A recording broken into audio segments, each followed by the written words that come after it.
गिबियावनो बयखौबो आंनि बड'लेण्ड जब एलार्ट इउटुब चेनेलाव बरायनानै लाबाय। बे समाव नोंथांमोननिसिम मोनसे गोदान भेकेन्सिनि रादाब लानानै फैबावबाय। भेकेन्सिया ओंखारदों पान्जाब नेशनेल बेंकआव खालि पस्ट ओंखारदों। पस्टआ जागोन लकेसना जागोन अल अभार इन्डिया। ओमफ्राय एप्लाइ मोडआ जागोन अफलाइन।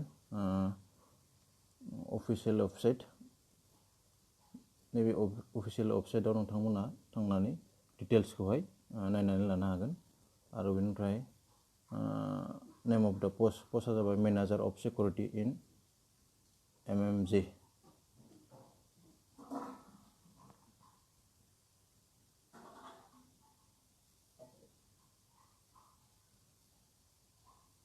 ओमफ्राय सेकेन्ड पस्टआ जाबाय फायार सेफ्टि अफिसार इन JMG।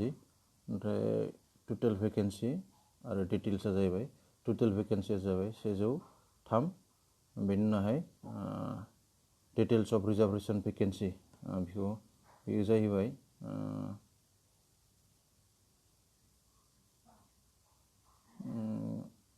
अफिसार्स फायार सेफ्टियावहाय नं अफ पस्ट 23।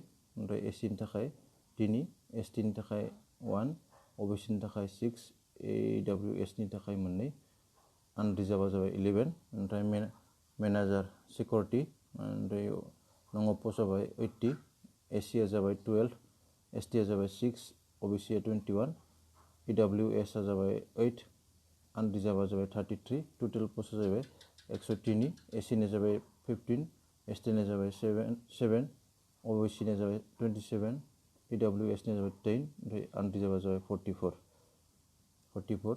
बेनि उनावहाय बेखौ एप्लाइ खालामनो थाखाय एडुकेसनेल क्वालिफिकेसन जानांगोन। For fire safety officer JMG bachelor degree from any university recognised by AICTE UGC बेनिफ्राय जानांगोन। ओमफ्राय सेकेन्डआव divisional officers course from national fire service college Nagpur बे थानांगोन। बेनि उनावहाय फर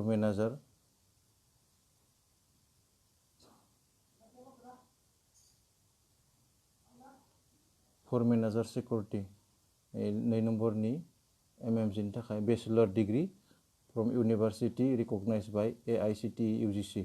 एज लिमिटआ जाबाय मास्ट बि मिनिमाम 21 निफ्राय 25। एज रिलेक्सेसना जाबाय SC, ST, OBC। एज पार रिलेक्सेसना जाबाय एज पार गभर्नमेन्ट रुल्स। SC STनि थाखाय 5 बोसोर बैसो रिलेक्सेसन मोनगोन। OBCनि थाखाय 3 बोसोर, ओमफ्राय एक्स सार्भिसनि थाखाय 3 इयार्स। बेनि उनावहाय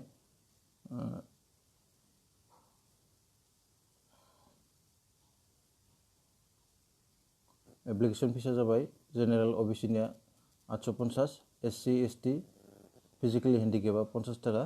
बेनि उनाव एलिजिबिलिटि क्राइटेरिया जाबाय must B A citizens of India. Last डेटआ जाहैबाय 30/08/2022। दिनैनि नोंथांमोननिसिम लाबोनाय मोजां रादाबा बेनोमोन। जोबथायाव नोंथांमोनखौ खावलायनो सानोदि जाहाथे नोंथांमोना आंनि बे इउटुब चेनेलखौहाय साबस्क्राइब खालामना होयो। अननानै बेखौहाय गुरै खावलायनाय थाबाय।